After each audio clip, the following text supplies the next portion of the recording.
Një kazermë ushtarake në Petrel do të kthehet në një park besimi, një hapësirë gjigande ku çdo komunitet fetar në Shqipëri do të ketë këndin e vet. Për projektin final garuan 12 arkitekt nga vende të ndryshme të botës për të ofruar modelin më gjithëpërfshirës, ku çdo gjë e ndërtuar brenda këtij parku do të ketë simbolet e secilit besim. Kryeministri Edi Rama, teksa ndoqi prezantimin e projekteve, tha se parku i besimit nuk është një simbol i fesë, por një faltore e adhurimit të jetës dhe natyrës.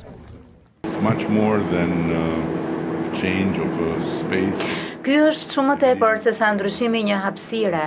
Besoj që është një transformim kuptim plot dhe nuk ka të bëjë me fshirjen e së shkuarës.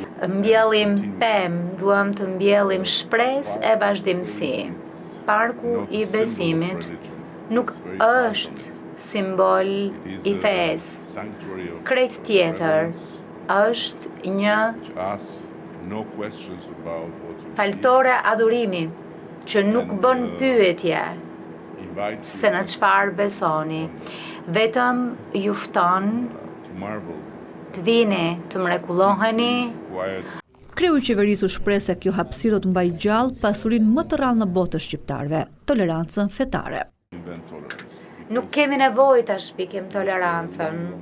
Ajo çfarë ka ndodhur me të gjithë ato në atë periudhë të errët ku me dinamit u kërkuaj që feja të çrrënjosej nga kjo tokë, ishte edhe një mësim shumë më i madh i arsyes pse kemi nevojë për tolerancën.